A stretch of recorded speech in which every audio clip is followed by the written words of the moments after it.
Se eu não tomar um strike do YouTube dessa vez, nunca mais eu tomo.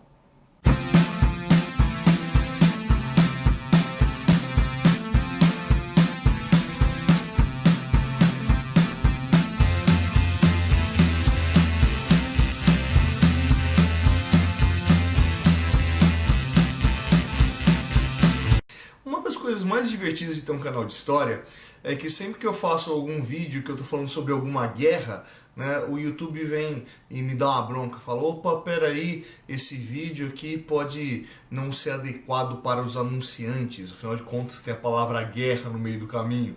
E o barato é justamente que, pô, estamos num canal de história, falar de guerra vai ser essencial.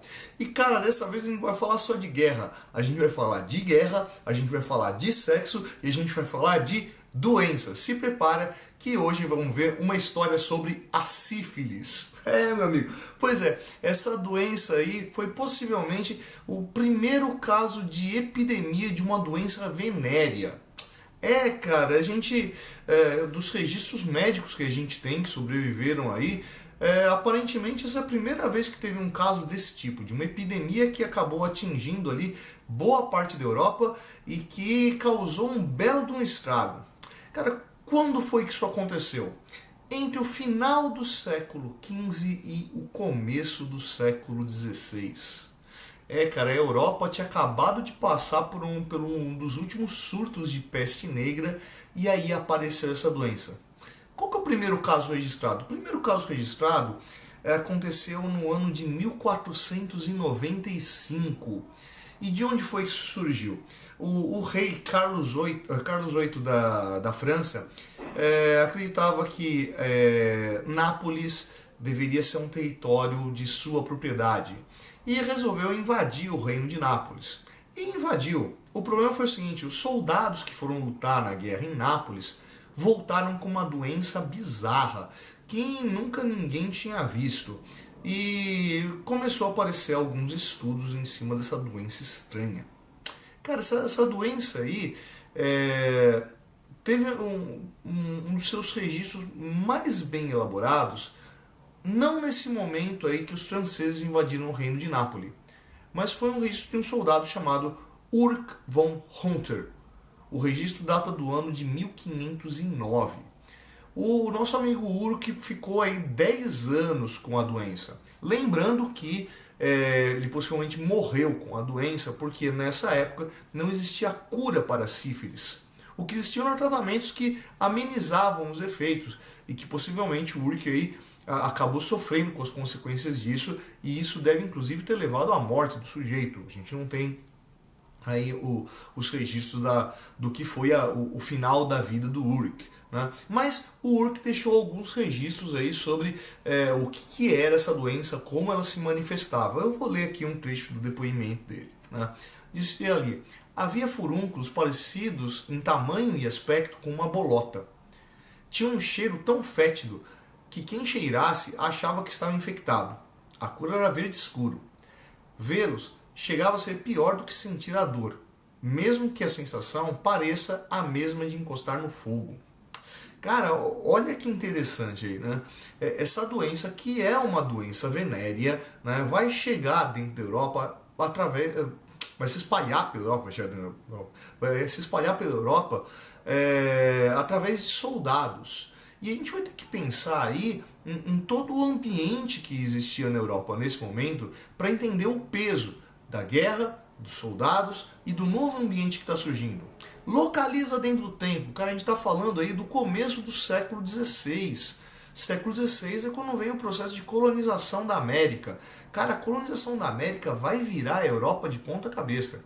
Por quê? Bom, a Europa já tinha tomado aí uma nova cara aí desde o final da Idade Média com a formação dos ambientes urbanos. Mas o descobrimento da América vai causar ali uma explosão desses espaços urbanos. A densidade demográfica dos espaços urbanos vai ser muito maior, o que vai colaborar com um tipo de emprego que tem tudo a ver com sífilis, prostituição. Não que a prostituição fosse uma novidade, tá? A prostituição aí existe desde que perceberam que dá para trocar algum valor por um tipo de serviço como esse. Então, cara, nesse ambiente urbano, onde vai ter uma migração muito grande de pessoas que vinham do campo, né? Já que afinal de contas vão começar a tender a aumentar os latifúndios, a concorrência com as riquezas que vinham da América prejudicava esses camponeses europeus, os centros urbanos vão crescer pra caramba e vai ter uma mão de obra excedente sem ter trabalho. E muitas mulheres vão acabar aí trabalhando na prostituição. Vamos lá. Recapitulando aí a partir desse primeiro momento aí que essa doença vai aparecer ali na Itália e vai chegar à França, né? Essa doença chega na França e se espalha a ponto de os franceses fazerem uma referência à sífilis como uma doença italiana, mas todo o resto da Europa, né, fazendo referência da sífilis como um mal francês. Olha só que doido, né? A França possivelmente vai ganhar esse tom aí de ser uma doença francesa, possivelmente por causa desses núcleos urbanos. A França até hoje é um país predominantemente rural, mas a eclosão desses centros urbanos e a formação dessa classe desprivilegiada que precisava de alguma alternativa de emprego e vai encontrar na prostituição aí uma grande fonte de renda, né, vai ampliar a quantidade de bordéis que vai pulverizar essa doença aí pela Europa toda. Tanto que nesse momento, logo que começa a se descobrir as razões do propagar da sífilis com o ato sexual, é que vai surgir esse nome, doença venérea. Cara, a primeira doença venérea, chamada assim, né, vai ser a sífilis. Tanto que o nome venérea deriva do nome Vênus, deusa romana do amor e da beleza feminina. Você vê sempre a imagem da mulher, né, e essa prostituta francesa, né, que vai espalhar essa doença. Cara, não bastava ter prostíbulos na França para que isso se espalhasse. Precisava de uma circulação de pessoas muito grande dentro da Europa, e isso vai acontecer. Vê, com o descobrimento da América, os novos produtos que chegam dentro da Europa, a nova dinâmica comercial que aparece lá, vai fazer com que a circulação dentro da Europa se tornasse muito mais ativa. Essa circulação vai fazer com que os contatos comerciais se ampliem e vai ter ali na sífilis um elemento de propagação dessa doença, né, que vai acompanhar justamente a circulação de pessoas e a circulação de recursos financeiros. Cara, essa doença vai se espalhar tanto aí que vai chegar a espaços bem longínquos desse centro do que era a Europa, né? A exemplo de Escócia, né, para além da muralha de Adriano, né, lá no norte das Ilhas da Bretanha, né? A Hungria, que sempre foi um espaço bastante isolado dentro da Europa, já que os húngaros, né, não tinham as mesmas raízes dos povos que vão formar a Europa, e até mesmo a Rússia, né, tão distante desse núcleo europeu, né. Essa propagação da doença vai afetar inclusive outras camadas sociais, né. Essa doença que surgiu como uma doença de soldado, esse soldado que ia para a guerra, né, pegava a prostituta e com ela pegava a doença, vai atingir a aristocracia da sociedade. Só para ter noção, eu fiz um levantamento aqui, uma listinha de algumas figuras ali da Europa, bastante distantes dessa figura do soldado, que vão acabar sendo contaminados pela sífilis. Entre eles, Rei Francisco I e Rei Henrique III da França, o Imperador Carlos V e até os Papas Alexandre VI e Júlio II foram vítimas da sífilis. Antes que se relacionasse a sífilis com uma doença venérea, começou a surgir especulação de tudo quanto era lado, inclusive a pesquisa científica vai se ampliar. Vamos lembrando que é nesse momento aí que as universidades europeias estão bem solidificadas, essas universidades europeias que surgiram ali uns 200, 300 anos antes, né, nos primeiros burgos medievais. Agora, com essa ampliação da vida urbana, vai se tornar muito mais valorosa a vida científica dessas cidades. Não só a ciência vai buscar uma resposta para a sífilis. A primeira resposta, obviamente, veio da superstição, né? A religião vai ser a grande expressão da reação à sífilis. Vai aparecer pela Europa um bando de ação religiosa, com procissões, missas encomendadas, né? Tudo para tentar buscar ali o fim desse castigo divino. Porque rapidamente perceberam, olha, onde tem promiscuidade, tem essa doença nova. Onde tem comportamento pouco elogioso, essa doença aparece. Né? Então, a primeira resposta passa a ser religiosa, a segunda resposta passa a ser científica. Lógico que a primeira resposta científica vai ter um certo misticismo no meio, que vai ser o quê? A astrologia. Vai se perceber ali que no momento onde essa doença começa a se propagar, vai aparecer ali uma certa conjunção entre Marte e Saturno, né? Onde os especialistas da época vão relacionar, olha, é justamente essas forças que estão aparecendo aí, que estão garantindo com que essa doença apareça, né? Vão relacionar com, por exemplo, a manifestação de dois eclipses muito próximos uns do outro, né? E que isso vai acompanhar um conjunto de chuvas. E esse conjunto de chuvas aí a gente entra na questão científica da pesquisa da ciência.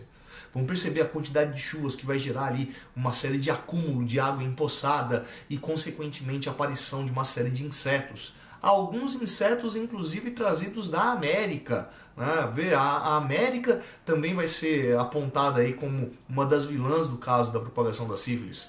O aparecimento de um novo continente, a ampliação do contato entre esse continente e o antigo mundo, né? E a propagação dessa doença aí vai compor todo esse quebra-cabeça que forma a doença da sífilis dentro da Europa. Né? Então, essa propagação aí vai se relacionar com essa quantidade de chuvas, a quantidade de mosquitos, a doença propagando, mas vai demorar ainda muito tempo para se identificar o verdadeiro causador da sífilis. A primeira descoberta aí do que é o agente causador, do que é a bactéria da sífilis, vai aparecer só no comecinho do século XX, só no ano de 1905. Então, entre o século XVI e o século XX, uma série de tratamentos vão começar a aparecer. Né? O primeiro ali, e aparentemente mais eficiente tratamento, ao qual o nosso amigo Urk vai ser submetido, vai ser a inalação de gases de mercúrio. Né? Realmente isso trouxe algum efeito, né? Os efeitos da doença diminuíam com o tratamento por mercúrio, né? Tanto que o Urk, né, teve as manifestações desses furúnculos bem diminuído, até desaparecerem, aparentemente ter ficado curado da sífilis, com essa inalação de mercúrio. O problema é que a inalação de mercúrio acabava afetando o sistema nervoso central. A sífilis já causa isso, e aí, somado a sífilis, a inalação de gases de mercúrio, que é um metal pesado, né, um metal pesado que se acumula no corpo e do qual você não se livra nunca mais, vai afetar esse sistema nervoso central e vai levar uma série de pacientes à loucura. Né? Então, a manifestação da loucura como resultado da doença também vai ser outra coisa que vai assustar pra caramba. Vai ampliar a quantidade de manicômios dentro da Europa para sifiléticos, né, para pessoas doentes de sífilis que vão ser lançados esses manicômios aí e vão estar manifestando essa perturbação mental. E a gente fecha aqui a manifestação da sífilis, né, com um evento semelhante ao que levou à aparição dela, que é a guerra. Né? Pois é, a guerra aí que causou a primeira propagação da sífilis, quando os franceses vão invadir o reino de Nápoles, foi um momento, inclusive, onde a aparição da cura da sífilis se manifestou. Não a guerra em si, mas o momento do entre guerras. 1943 é quando aparece um verdadeiro tratamento para a sífilis. 1943 percebe ali, então chegando na Segunda Guerra Mundial, o período do entre guerras vai ser um período bastante conturbado, justamente um momento onde vai aparecer uma série de pesquisas sobre doenças. Aliás, 43 já está rolando a guerra, né? Começa em 39, perdão. Né? E esse momento do entre guerras, o momento da Segunda Guerra Mundial, vai aparecer uma série de pesquisas de tratamento de doenças e em 1943, aparece ali a solução para a crise da sífilis. Penicilina, que não foi algo proposital, acabou sendo um acidente, um feliz acidente que permitiu a descoberta da penicilina para tratamento não só da sífilis, mas de uma série de outras doenças. Só que isso aí é material para outro vídeo. E aí, curtiu o vídeo de hoje? Se curtiu, vai lá embaixo e dá um curtir. Não curtiu, vai lá embaixo e dá um descurtir. Essa é a Tangente do Setor, eu sou o professor Fábio e você, meu amigo, você deveria estar estudando.